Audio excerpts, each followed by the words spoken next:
आज की इस वीडियो में हम देखने वाले हैं जेल में बंद कुंफू मास्टर की कहानी, जो दिखने में बहुत बूढ़ा और कमजोर होता है, लेकिन मूव्स और टेक्निक के मामले में वो सबका बाप होता है। कहानी की शुरुआत में हम एक ऐसा दौर देखते हैं जब चाइना पर सोंग वंश का राज हुआ करता था, जिन पर दी जाति के लोगों ने हमला कर दिया था। उनके इस खतरनाक हमले से सोंग फौजों के हौसले पस्त होने लगे थे, लेकिन उनका सेनापति लिन चॉन डटकर दुश्मनों का मुकाबला कर रहा था। लेकिन यहाँ सेना की हालत देखकर लग रहा था कि दी जाति के खूंखार सैनिक इनका काम तमाम कर देंगे। लेकिन तभी सुपर एंट्री होती है कहानी के हीरो जुनबाओ की, जिसने युद्ध में फिर से जान डाल दी थी। उसकी मूव्स के सामने बड़े बड़े सैनिक राई की तरह ढेर हो रहे थे, क्योंकि वो कोई आम आदमी नहीं बल्कि एक कुंफू फाइटर था जो दुश्मनों से मैदान में लोहा मनवा रहा था। और बची कुछ कसर नन्ही फाइटर शीमे ने पूरी कर दी, जो छोटा पैकेट बड़ा धमाका थी। और उन दोनों के बल पर ही सोंग सैनिकों ने दुश्मनों को दिन में ही तारे दिखा दिए। लेकिन युद्ध खत्म होने से पहले ही एक लड़की उनके सेनापति पर हमला कर देती है, लेकिन जुनबाओ बड़ी ही बहादुरी से उसे रोकता है। लेकिन वो लड़की वहां से ऐसे भागती है मानो उसका मकसद अब पूरा हो चुका हो। दरअसल वो लड़ने नहीं बल्कि जुनबाओ से कुछ चुराने आई थी, जिसमें वो बखूबी ही कामयाब हो चुकी थी। और इसके बाद वो सीधा अपने राजकुमार के पास पहुंच जाती है, जहां हम देखते हैं कि उन्होंने एक ऐसी जेल की चाबी चुराई है जहां एक बहुत ही खतरनाक कुंफू मास्टर को कैद किया गया था। और उस चाबी को चुराते ही दी जाति का मकसद पूरा हो चुका था और वो युद्ध छोड़कर वहां से जाने लगते हैं। लेकिन जाने से पहले ही वो शीमे को अगवा कर लेते हैं, जिसे बचाने जुनबाओ उनके पीछे निकल पड़ता है। जैसे ही दुश्मन शीमे को लेकर जंगल में पहुंचते हैं, उनके घोड़ों में अजीब सी हलचल होने लगती है। वो भाग खड़े होते हैं। तभी उन्हें एहसास होता है कि उनके आसपास एक बहुत बड़ा जीव है जो उन पर हमला कर चुका है। अचानक एक दुश्मन सैनिक जमीन में धंस जाता है और एक बड़ा सा कीड़ा आकर उनके सामने खड़ा हो जाता है। इससे पहले कि वो उन्हें अपना शिकार बनाता, जुनबाओ वहां आकर शीमे को बचाता है और उस कीड़े से लड़ने लगता है। लेकिन अचानक वहां एक हसीन लड़की कूद पड़ती है, जो बड़ी आसानी से उस कीड़े को शांत कर देती है। उस लड़की का नाम यूर था। वो उन्हें बताती है कि ये जीव इस जंगल की सुरक्षा करता है। यहाँ हम सेनापति लिन चॉन को देखते हैं, जो अपने मंत्री से और सेना और हथियारों की मांग करता है, लेकिन मंत्री उसकी बातों को अनसुना कर देता है। लेकिन लिन को अपने राज्य की चिंता सता रही थी। इसके बाद हम देखते हैं कि लिन और जुनबाओ लंगोटिया यार हैं, तो वो उसे टेंशन ना लेने और चिल करने की सलाह देता है। इसके बाद अगले सीन में हम देखते हैं कि जुनबाओ एक बूढ़े आदमी के पास आता है, जो कई सालों से यहाँ कैद है, जिसका नाम किरमाड़ा है। और ये कोई और नहीं बल्कि वही कुंफू मास्टर था जिसे दी जाति का राजकुमार आजाद करवाना चाहता था। जुनबाओ अक्सर उससे जेल में मिलने आया करता था और कुंफू की नई नई मूव्स उसे सीखता था। बदले में वो उसे कुछ शराब के कतरे दे दिया करता था।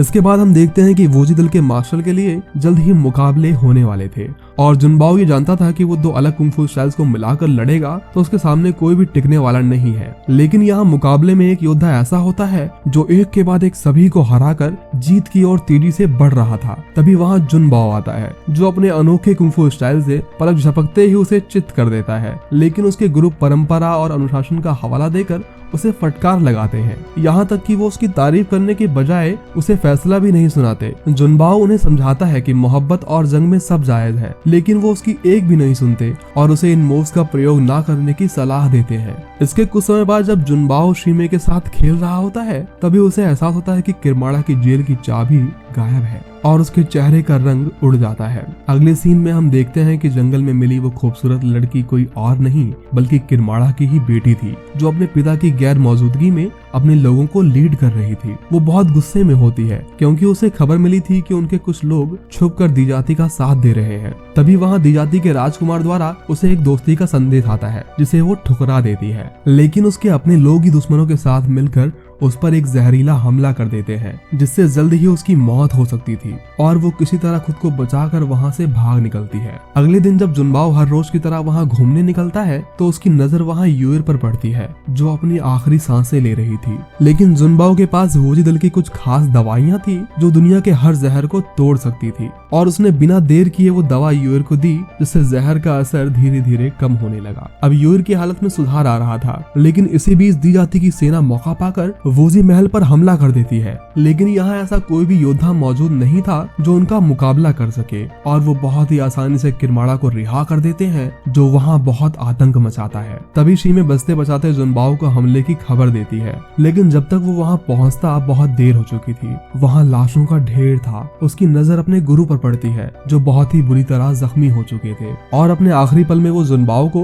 वोजी दल का नया मास्टर बनाते हैं, और अपनी परंपरा की जिम्मेदारी वो उन दोनों को सौंप कर दुनिया से अलविदा कह देते हैं। यहाँ किरमाड़ा रिहा होने के बाद अपनी बेटी से मिलने आता है और उसे अपने साथ चलने की सलाह देता है, लेकिन वो उसे साफ मना कर देती है। वो अपने पिता से बताती है कि उनके ना रहने पर उसके अपने लोगों ने ही उसे धोखा दिया था और यहाँ तक उसकी जान लेने की भी कोशिश की थी, लेकिन वो उसकी बातों को नजरअंदाज कर देता है, क्योंकि वो बदले की आग में जल रहा था और वो उन सभी दलों से बदला लेना चाहता था जिन्होंने उसे कैद किया था। इसके बाद किरमाड़ा अपने अड्डे पर लौट आता है। तभी वहाँ दी जाती के नकाबपोश आते हैं, जो किरमाड़ा का बदला पूरा करने में उसकी मदद करना चाहते थे, लेकिन इसके बदले में वो पूरे राज्य पर राज करना चाहते थे। तभी अचानक किरमाड़ा उस पर ही हमला कर देता है, लेकिन वो बहुत ही आसानी से उसका सामना कर रहा था। यहाँ जुनबाओ भी अपने गुरु और राज्य का बदला लेने 8 मास्टर्स के पास मदद लेने आता है, लेकिन वहाँ उसकी बातों का जवाब देने के लिए कोई जिंदा नहीं बचा था, क्योंकि किरमाड़ा ने उन सभी को पहले ही मार दिया था। इसके बाद जुनबाओ पूरी शक्ति के साथ उस पर हमला करता है और उन दोनों के बीच लड़ाई शुरू हो जाती है। जैसे ही जुनबाओ वहाँ हारने वाला होता है, तभी यूर वहाँ आकर बीच बचाव करती है और वो किरमाड़ा से बताती है कि यही है जिसने उसकी जान बचाई थी। अब इससे पहले कि हालात कुछ संभलते,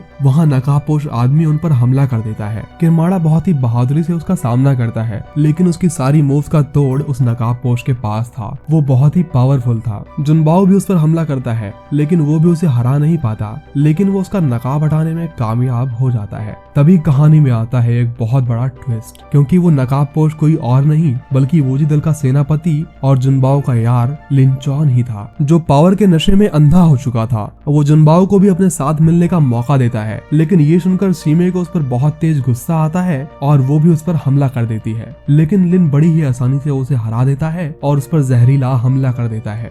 इसके बाद जुनबाओ अपनी बेस्ट मूव्स का इस्तेमाल करता है, लेकिन इसके बाद भी लिन को खरोच तक नहीं पहुंचती, और ये देखकर किरमाड़ा समझ चुका था कि उसे हराना अब आसान नहीं है, और वो आवाज देकर उस विशाल कीड़े को वहां बुलाता है, जो वहां से उन्हें सेफ जगह पर ले जाता है। इसके बाद किरमाड़ा अपनी पूरी शक्तियों के साथ लिन से लड़ाई करता है और आखिरकार लिन के ही हाथों मारा जाता है। यहाँ शीमे भी जहर का शिकार होकर दम तोड़ देती है। जुनबाओ अब गम में डूब चुका था, लेकिन तभी दुश्मन उस पर हमला कर देते हैं और उसे जख्मी हालत में नदी में फेंक देते हैं। नदी के पानी में उसे अपने गुरु, शीमे और किरमाड़ा की बातें याद आती है, और अब वो समझ चुका था कि वो उसे कैसे हराएगा। और अचानक उसके पास खास पावर्स आ चुकी थी, और बाहर आते ही वो बहुत ही आसानी के साथ अपने दुश्मनों का सफाया कर देता है। यहाँ राजकुमार और लिन अपनी जीत का जश्न मना रहे थे और बाकी देशों पर हमला करने की तैयारी करते हैं, लेकिन लिन अब उसका सेनापति नहीं बल्कि खुद राजा बनना चाहता था, और एक ही पल में वो उन सभी को खत्म कर देता है। और वो लिन को अपनी गलती मानने का एक आखिरी मौका देते हैं,